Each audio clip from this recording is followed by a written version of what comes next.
history. It was given by the Marquis de Lafayette to Washington when Lafayette came here after the war in 1784, understood to be on behalf of his wife, Adrienne Lafayette, as was customary at the time for women to be giving these gifts to the gentlemen.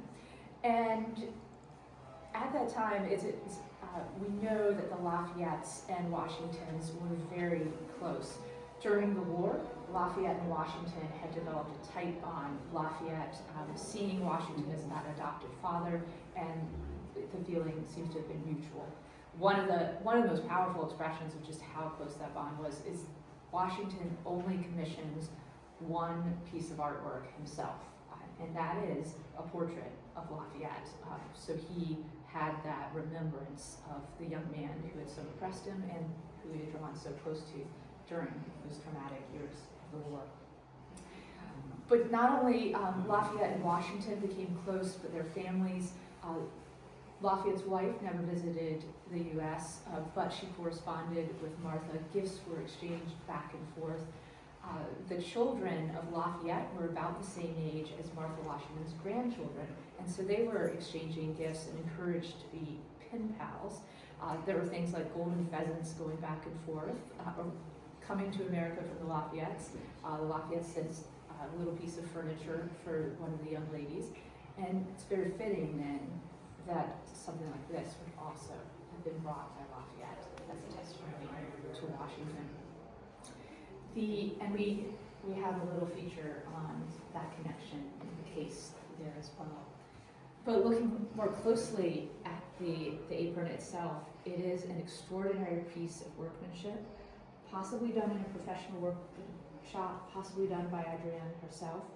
We don't know enough about Adrienne's skills to know if she engaged in that or not. But when you look closely, if you get up in the light, you'll see all the sparkling areas where gold and silver thread has been used. There are also tiny little pieces of paste stone, or it's thought mica, bits of mica that are used to catch the light right there in the center of the compass.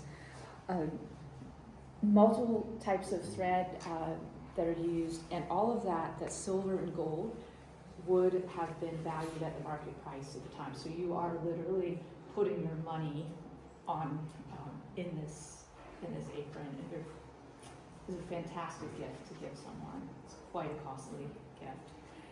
In addition to that, it's rich with symbolism, beautifully laid out. You of course have the American and French standards there to symbolize that brotherhood, that friendship. And then we understand from Mark Tabbert and others who have done research on this that the symbolism is more characteristic of what you see on European aprons, with the acacia sprigs twining in and out there, symbols of immortality. And according to Mark Tabbert, the skull, the cracked skull, the bone, and the dagger are referring to the murder of the master builder. And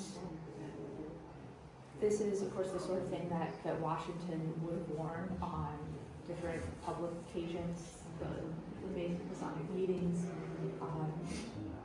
And also the cornerstone of the U.S. Capitol. Yes, because that was in 1793, all throughout, from 1784 onward, any of those public events. Yes, the family estate sale, and he was interested in the apron, so that's how we came to own it in our lodge.